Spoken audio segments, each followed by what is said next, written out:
Yan. Duha no, isa-isa lang siguro. Isa-isa lang. Duha man kabuk. Bukat. Isa. Okay, tulak. Nah, isa. Kamu lang sa bahala ko la. Yan, kayo lang sa yung bahala dyan.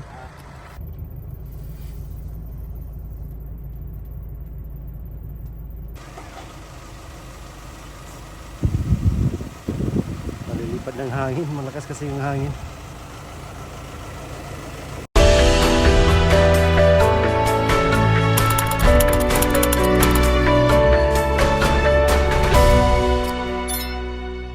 Mga kababayan, magandang umaga po sa inyo lahat. Magandang buhay mga kapugong gaheros. So andito po tayo ngayon sa kukuha na natin ng yero. So ito po yung suki ng pugong gahero mga kababayan. Dito po kami kumukuha ng mga materialis para sa pabahay.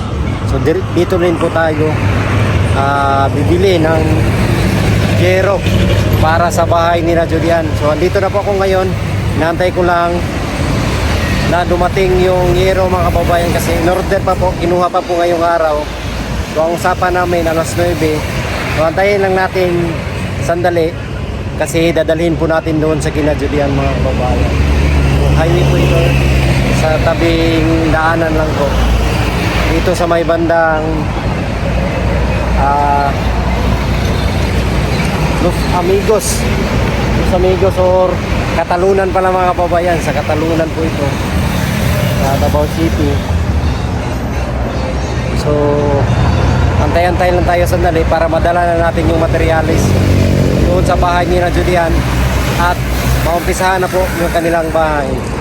Kaya abangan nyo lang po ang paghatid natin ng materialis doon sa kina Julian. Ayan.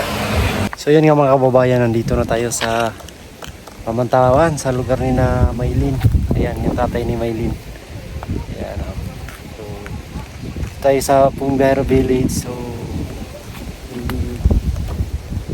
discharge natin to, diskarga natin tong yero na dala natin.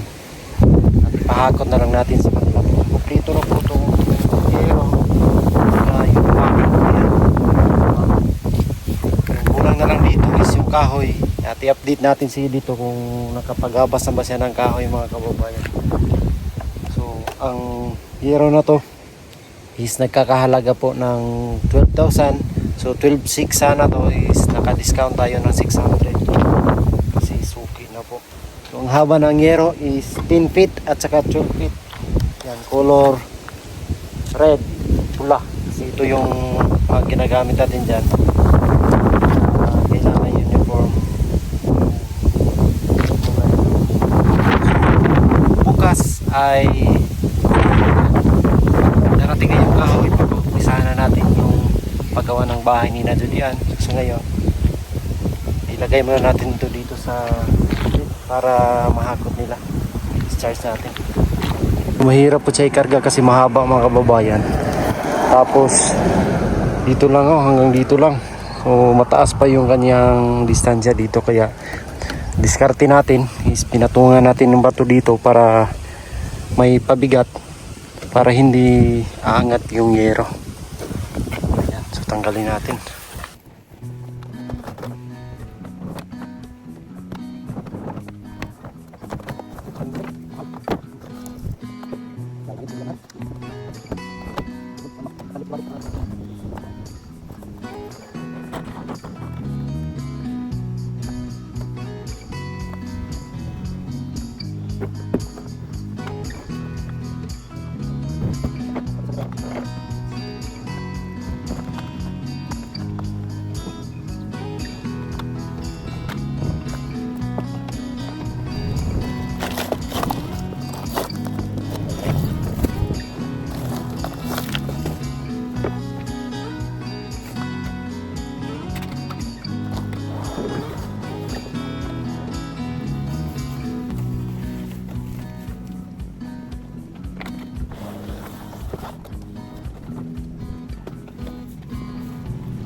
Narasa yung papa?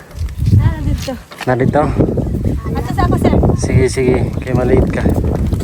Yan, doon na yung tatay ni Julian. So, puntahan natin.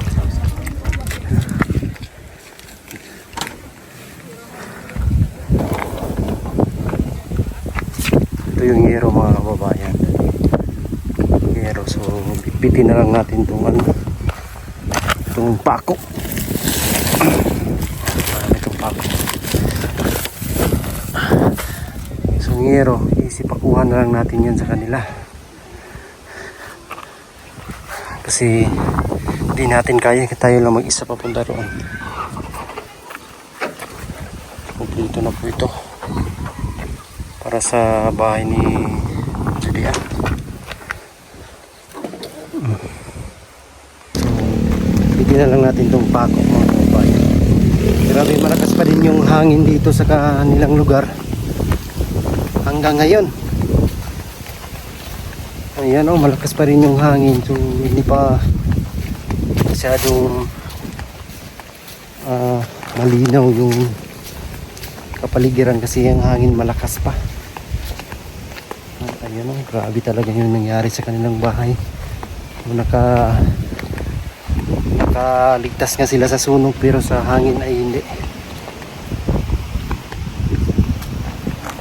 Yan, puntahan natin yung tatay ni Julian para mahakot nila yung ano, yung ayero mga kababayan.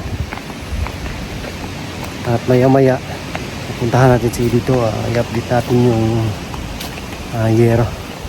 At maraming salamat po talaga kay Tita Pibilab. So si Tita Pibilab po ang nagbigay para sa mga materyales, para sa ibibiling materyales para ipaayos yung bahay ni na Julian mga kababayan. Napakabait na ina ng pugong biyahero at na mapagmahal mga kababayan. Yan, kay Sir Paul din po, thank you so much sa pagpaayos ng bahay ni na Julian. So tayo dito ang narito para po paayos ng bahay nila Julian mga kababayan. Kaya samahan niyo po ako ngayong araw sa pagbalik natin dito para ma-action na itong kalagayan sa bahay nila Julian mga kababayan. So, dito na tayo sa kanilang lugar. Ayan po, walang bubong. Pasensyahan nyo na po mga kababayan, ngayon lang po tayo nakabalik at sarado po kasi nung nakaraang araw yung mga bilhan ng materyales, kaya ngayon lang po natin nakuha yung yero. Bukas ay sana bukas umpisahan na itong bahay ni na Julian para maayos na mga kababayan. Hello.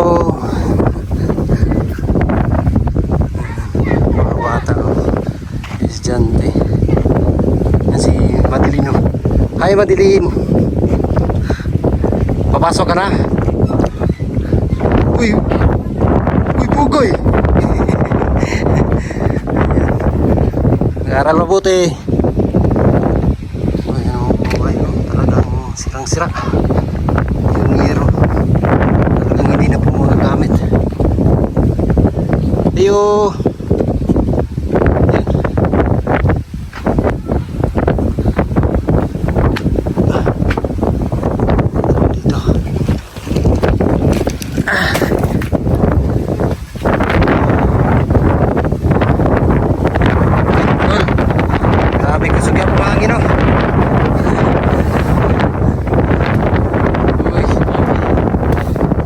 Short.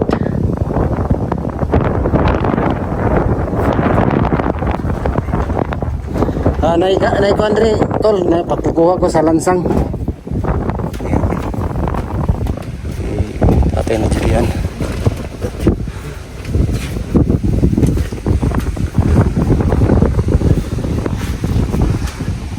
Naik ko andito, naik Tawagan eh. Dito tao sa gawas. ABB. White short. Grabe yung kababayan, no? Paligid dito maganda pero grabe yung hangin dito malakas. Ikaw na ay dito palihog lang kung hakot ninyo. Dito bago, nakakoy dala bago. Kating ulan niya ako. Oh, okay. Lagi delikado pag umulan. So, sa ato. Sige lang kay. Kita ra may mag tinapangay. Tulungan lang tayo para mapaayos ang bahay ninyo.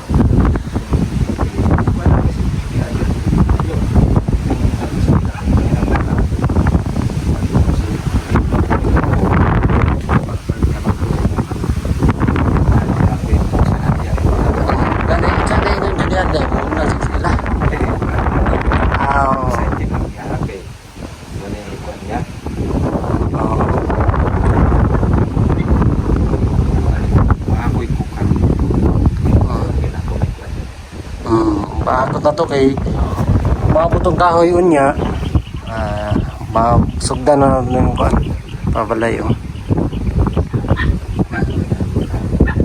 si Batong niya di may nagatugan. Sige lang Diri mo magtuke. gani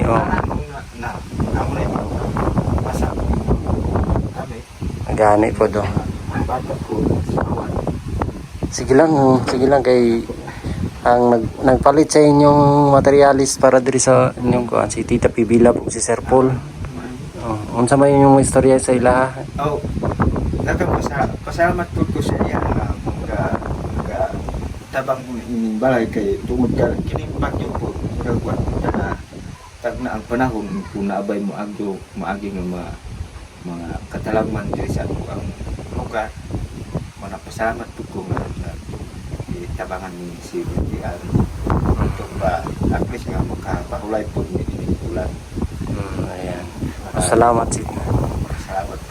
Pasalamat si tatay kay Tita Pibilab, kay Sir Paul. Tinutulungan sila. Hindi daw po inaasahan yung hangin o bagyo na dumating kaya ganun yung nangyari. Laking pasalamat nila na may ayos daw silang matutulugan.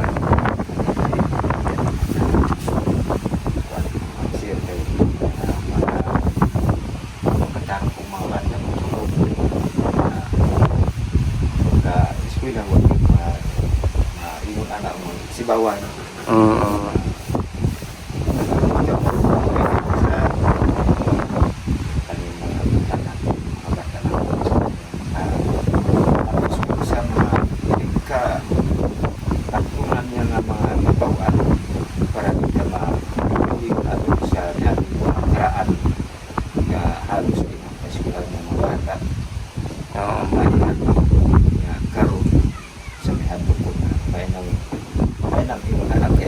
Pahulay tag trabaho ay mga sipunta sa kanan.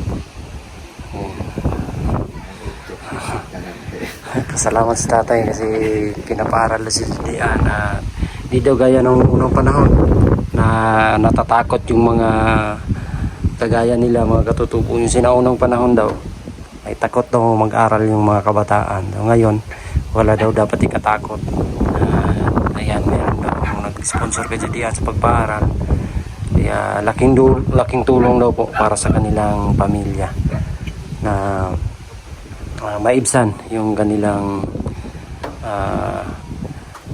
yung gastusin para sa pag-aaral kasi wala din daw sila.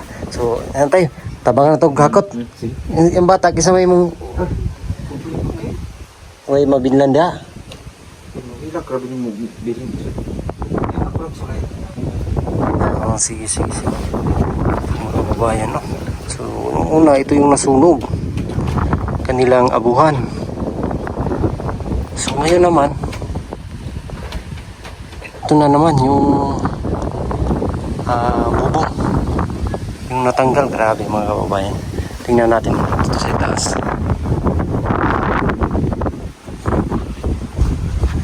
Buti na lang po ay hindi na apektuhan doon sa bahay.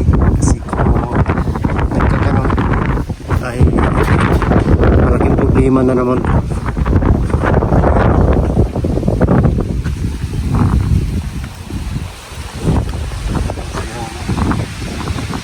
Nangyari sa kanilang bahay.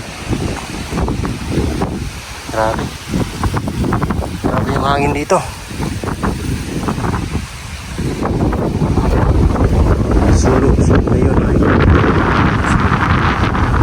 sa hangin. Grabe ang hangin mga kababayan. Hangin yan ay malakas pa rin. So delikado pa rin to.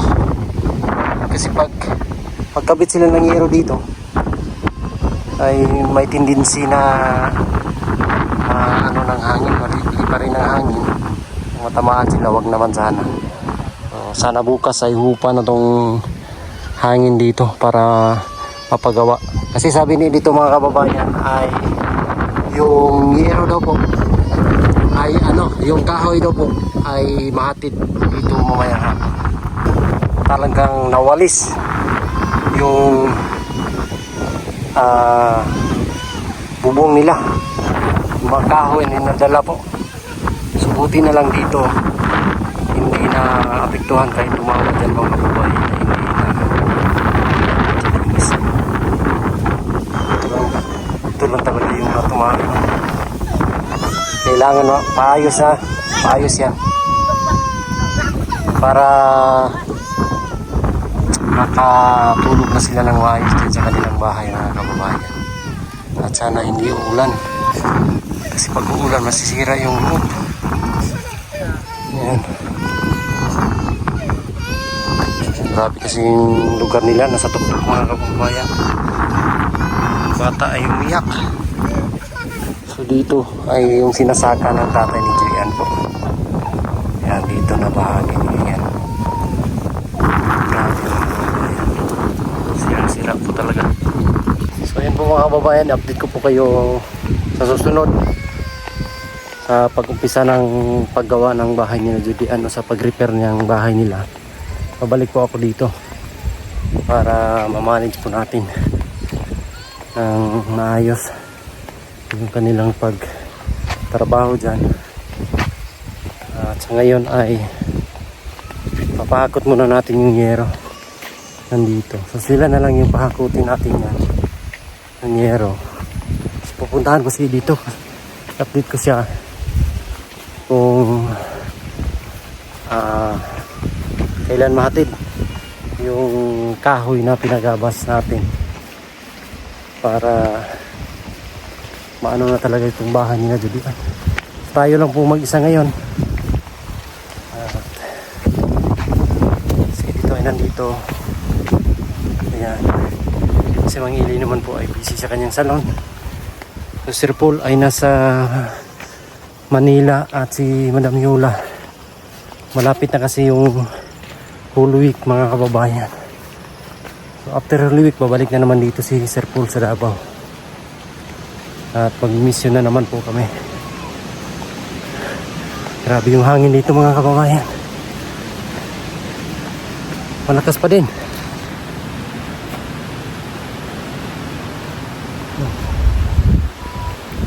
Para puntahan na natin si Vicky ni Mumbai. Ayan, dito tayo sa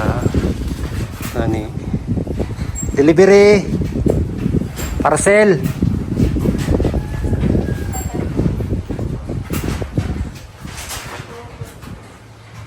Na si Edito Magton.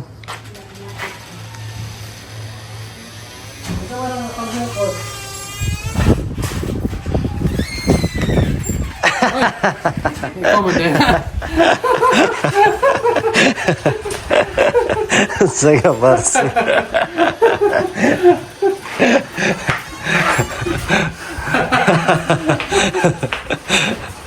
Lagi. Dilay-dilay. Nagato ko dito hatod kog sin. Tingnan. Oh, inatid ko yung yero. Kailan ano yung kahoy? Parang pa. Bukas. Para umpisa na bukas. O, panday. Oo. Ano lang yun? Next day na. Bukas, sakot yun sa ako. So, Di- nag-iakot na nila. Dili pa lamaman ron. Kung di mauman nila, di ugman na yun. May gisa na ba? Maupisa na yung bahay. Isa, pwede naman din kung buwan. Chat lang taka. Esa. Pwede mo yun na pwede. Ang chat ko, ibigay ko na sa iyo yung bayad. Kasi baka magastos ko pa to. Kala ko sino ba? Kala mo sino? Kala kasi akong parcel. Ah, meron ka sanang par. Sabi niya. Naisahan mo naman ako. Naisa. Tinira ko sa mga body ko. May May parcel. anong parcel yan? Ay, bigay natin 7.5 yan, oh. Hmm. 7. Bilangan mo daw. Nag-isa ka lang? Oh, 1, 2, 3, 4, 5, 6, 7. 7.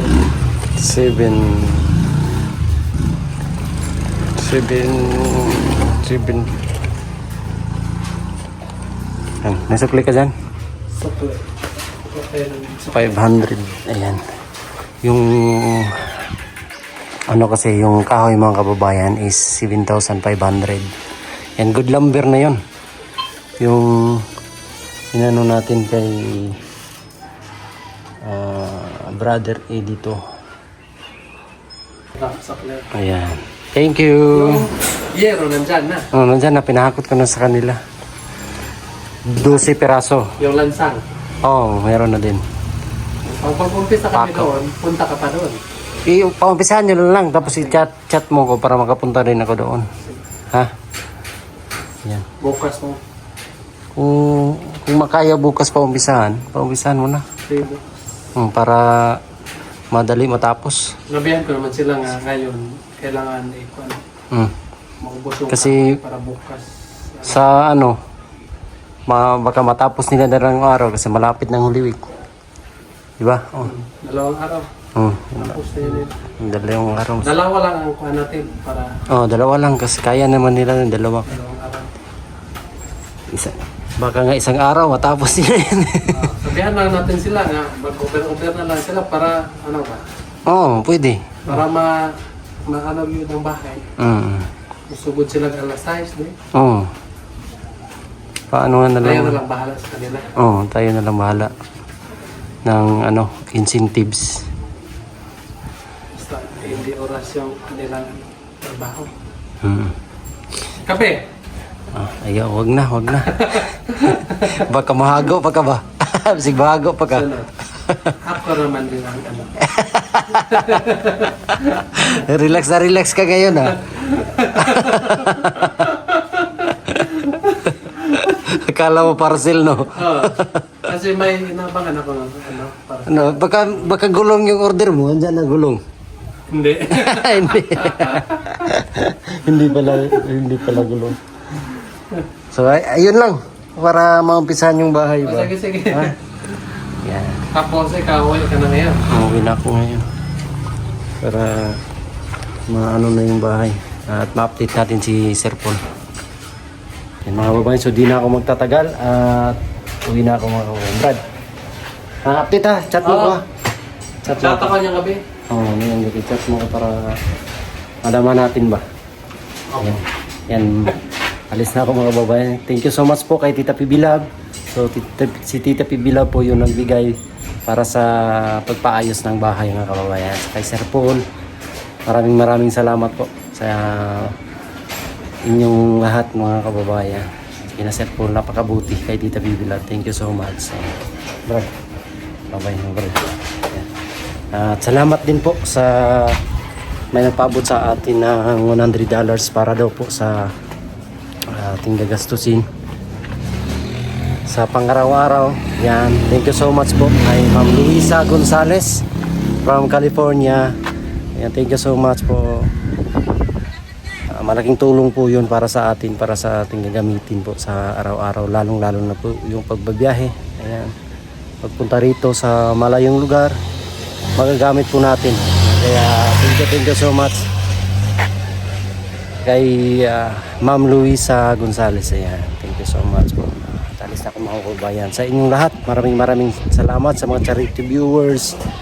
Thank you so much. We love you all. God bless. Bye-bye.